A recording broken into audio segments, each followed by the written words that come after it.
تصویروں کا راز اور دل کی پہچان۔ لاہور کی گلیاں ہمیشہ کہانیوں سے بھری رہتی ہیں، کبھی پرانی عمارتوں کی خاموشی، کبھی شام کی سنہری روشنی، کبھی بارش کے بعد سڑکوں پر چمکتا عکس۔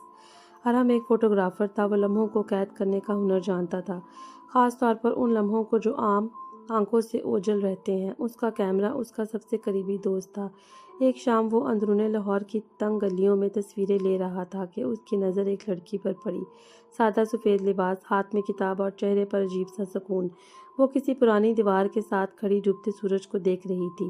ارحم نے بے اختیار اس لمحے کو کیمرے میں محفوظ کر لیا۔ وہ تصویر باقی سب تصویروں سے مختلف تھی۔ چند دن بعد وہ ایک اور مقام پر شوٹ کر رہا تھا۔ دریائے راوی کے کنارے غروب آفتاب کی روشنی پانی پر سنہری چادر بچھا رہی تھی اور وہاں وہ لڑکی بیٹھی تھی، بال ہوا میں لہرا رہے تھے، نظریں کہیں دور گم تھیں۔ ارحم چونک گیا۔ کیا یہ محض اتفاق تھا؟ اس نے پھر تصویر لے لی۔ پھر ایسا کئی بار ہوا، کبھی لبرٹی مارکیٹ کی بھیڑ میں، کبھی کسی بک شاپ کے کونے میں، کبھی کسی آرٹ گیلری میں۔ وہ لڑکی ہمیشہ اچانک اس کے کیمرے کے فریم میں آ جاتی۔ گھر آ کر جب ارحم نے اپنی تصویریں ترتیب دیں تو وہ حیران رہ گیا۔ اس کے پورٹ فولیو میں ایک ہی چہرہ بار بار نمایاں ہو رہا تھا، وہ انجانی لڑکی جو ہر تصویر میں ایک الگ کہانی سناتی تھی۔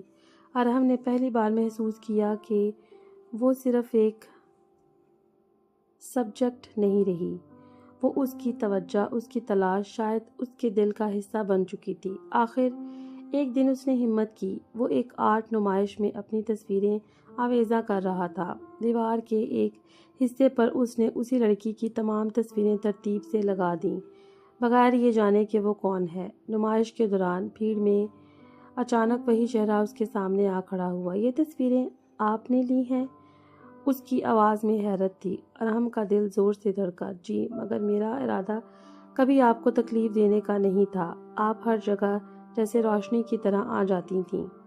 لڑکی ہلکے سے مسکرا دی۔ میرا نام زویا ہے، اور عجیب بات یہ ہے کہ میں بھی اکثر محسوس کرتی تھی جیسے کوئی مجھے دیکھ رہا ہو، مگر ڈر نہیں لگتا تھا، عجیب سا سکون ملتا تھا۔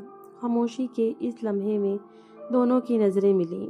شاید آپ کو معلوم نہیں، زویا نے آہستہ سے کہا، میں مصوری کرتی ہوں، اور میری کئی پینٹنگز میں ایک سایہ دار وجود بار بار آتا ہے، جس کا چہرہ کبھی واضح نہیں ہوتا تھا۔ ارحم مسکرا دیا۔ شاید وہ میں تھا، اور شاید یہ محض اتفاق نہیں۔ اس کے دل میں ایک عجیب سی خلش جاگی۔ وہ اجنبی نہیں رہے تھے۔ ارحم نے تصویروں میں زویا کو قید کرنا چھوڑ دیا۔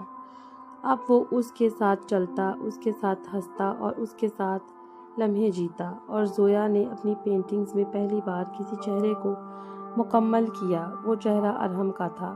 کبھی کبھی محبت پہلی نظر میں نہیں ہوتی، وہ آہستہ آہستہ، فریم در فریم، رنگ در رنگ دل میں اتر آتی ہے، اور پھر ایک دن آپ کو احساس ہوتا ہے کہ آپ جسے لمحے کو ڈھونڈ رہے تھے وہ ہمیشہ کے لیے آپ کے کیمرے میں محفوظ تھا۔